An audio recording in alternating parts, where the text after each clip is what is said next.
Hello everyone, it's Agnes again, and I have to give you an apology because I'm really late on doing this broadcast, and the reason that I am late is that on Saturday I got on a plane and decided to go visit my daughter who lives in Paris. So I spent Saturday on the plane, and then I got here in Paris early in the morning on Sunday, and frankly I am jet lagged, but I wanted to get this posted because I said I would, and then I'll go to sleep. It's a 7.5 hour trip between Washington and Paris, but I'm looking forward to it. I'm looking forward to seeing my daughter and spending some time with her and seeing Paris again. It's a beautiful city, although I'm going to tell you from my last visit, French people don't thrill me. I think they're a little, I don't know what you would say. They're so sad. You know, they seem to be the kind of people that see things as half empty rather than half full. But we all have our national persona, and who am I to say? But I think Americans in general are a little bit happier, more laissez-faire, have a little fun in life. I don't think that's a characteristic of the French. But nevertheless, I'm here in gay Paris, and I'm going to enjoy myself. Today, as I said last week, we're going to talk about parenting and some of the statistical data that's available that has contributed to our degrading and the degradation of our American society. A few days ago, perhaps a few weeks ago, I was at my local post office, and I heard all this cursing and bad language and everything, something that would be totally appropriate. And the most inappropriate thing about it was that it was a child who was screaming at his father. At first, I didn't understand, and I thought there might have been a problem. But on second glance, I saw the kid was being totally disrespectful. And his father, like many parents today, was trying to placate this child. And this child was calling him the F-bomb and SOB. Remember when I was a kid, I had never heard of those words. I didn't know what those words were. I mean, the worst word that I had ever heard as a kid, pre-teenager, was damn. And damn, that would have gotten me killed. I mean, my grandmother once washed my mouth out with soap because I said darn. Oh my God, I can't even fathom what would have happened to me if I had ever used any of the words that this kid was using. I think what has happened in our country is that parents are cowering to these little tyrannical urchins, and I don't understand it. There seems to be this total breakdown in the family structures. Children, as my grandmother used to say, don't seem to know their place. The question is always, who is the parent and who is the child? There seems to be a blurring of the lines when it comes to answering that question. Anyway, I just looked at him as he was cowering to this child and just shook my head. Oh God, you don't know how much I just wanted to go up to that father and slap him right across the face because he wasn't being a parent. No parent should take that from a child. But with the advent of the permissive parenting that was promulgated by Dr. Benjamin Spock in his book,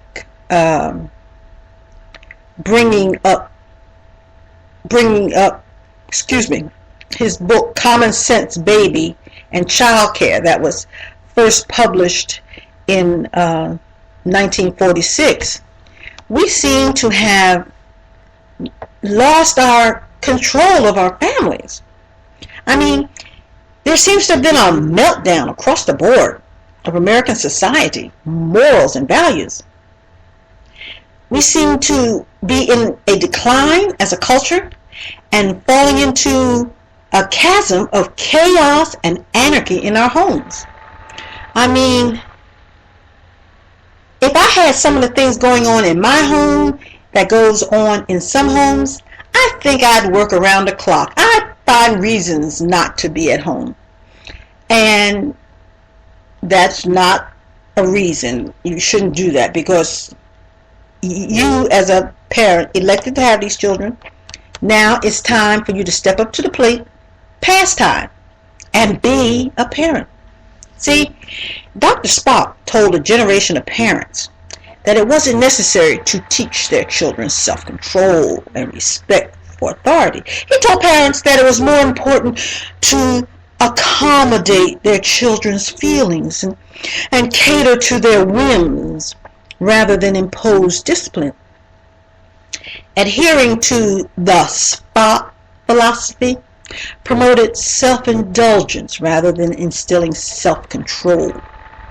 American homes became child-centered rather than family-centered, with children becoming increasingly more powerful in the home. They became more belligerent. Ooh, that drives me crazy. More outspoken, more disrespectful, and more demanding. I'm sorry. I always taught my children they had a right to ask questions, but they had better be respectful when they asked them. I remember one time when my 7-year-old was in second grade, and he came home one afternoon and he said to me, "Mama, get Daddy. We've got to get a lawyer because we're going to sue Mrs. I won't mention her name for discrimination." The blood just drained out of my face. And the reason why the blood drained out of my face is because my children went to a private school where they were only one of 2 or 3 other black children in the school. And if you're a black parent, you're always on the lookout for something like that. And the blood just drained from my face, and I said, "Oh God, what happened?" I said, "What happened?" He says, "I told my teacher that she would have to talk to my lawyer," because he was going home and get a lawyer. Well, the teacher called me that evening, and I listened to what she said. And she told me that my son, who is a very bright little boy, always had his hand up because he knew the answers to many of her questions, and she didn't always call on him. Well, he interpreted that as rank discrimination. So, since he was being discriminated upon, hey, what do you do when you're discriminated upon? You get a lawyer, and we'll see you in court. Well, you have to understand, in my household, racial matters were often discussed. Civil rights matters were always discussed. So my children were well aware of problems and potential problems. So after the teacher explained it all to me, I said to her, "Well, when he said he was going to get his daddy to get a lawyer and take you to court, was he disrespectful?" And she said, "Oh, no. He was very respectful. He simply announced that he would see me in court." And so I told her, "No problem. I can handle this." I was not upset because he had told her that he felt he was being discriminated upon. That was his right. I I just wanted him to always respect her as an adult and a teacher. So I handled it. And it was looking back at it, it's humorous. But somehow today's children have this sense of entitlement that they are entitled to always be right, that they have this sense of being self-indulgent, selfish, and out of control. The ability to control oneself is what differentiates us from animals. Being able to control yourself is what prevents us from becoming murderers, thieves, and pedophiles. Parents, I'm telling you, you're doing a disservice to society and most of all to your children when you don't instill in them values. It is only common sense to conclude that a population that is out of control of its passions is destined to moral disintegration. We have only to look around us. I will not even go into the entertainment business because that just drives me crazy. I cannot stand rap music. I cannot stand overtly sexual videos and things like that. Hey, if you as a grown-up want to indulge, knock yourself out. But all of this is out there for children, young children. So parents, you have to be vigilant. I mean, turn off the TV, turn off the computer, monitor everything. Yes, it takes more time. But in the end, you will have a better child. Let me explain something. We in this country have only to look at the violent crime rates, which have more than tripled since the 1960s. One has only to read their local newspaper to hear about the crimes that were unheard of a few decades ago. It has become commonplace to read about children who are raping and murdering their fellow classmates, their teachers, and even their parents. Our culture has become so demoralized and so degraded that children are no longer safe in their homes, in their schools, or even in their churches. What's going on? With the baby boomers and their children, American society has gone into decline. We may call this freedom of expression, but what it is a promotion of chaos. The rise of the sexual revolution and feminism have made children a casualty of those movements. Promiscuity has become so rampant in our nation that 1 of 4 of every teenage girl has a sexual transmitted disease. I had never heard of those diseases. I think I remember hearing about gonorrhea and syphilis, but only in hushed tones when I put my ear to the door or pretended I was sleeping or playing when adults talked. It just was not there, and I admit to being a little bit on the, protective side of parenting, but now it's just out there. And none of us, our society and our children are not served by this attitude. That sexually transmitted diseases in our teenage girls is just ridiculous. In the past 50 years, the number of STDs has risen from 5 to 50. I still don't know what all the 50 is. It's an increase of 1,000%. Our obsession with sexual violence, assault, has had a 338% increase.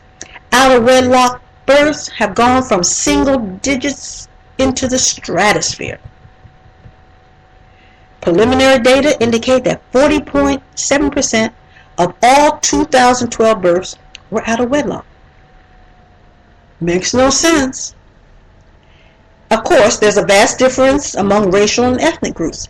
Among non-Hispanic blacks, the figure is the highest, at 72.2%. For the American Indians and Native Americans is 66.9%, 53.5% of Hispanics, 29.4% for non-Hispanic whites, and 17.1% for Asians. Because of the permissive parenting espoused by the gurus of the 1960s, which fostered an over-exalted sense of importance of children, our homes and children became places of entitlement and self-indulgence.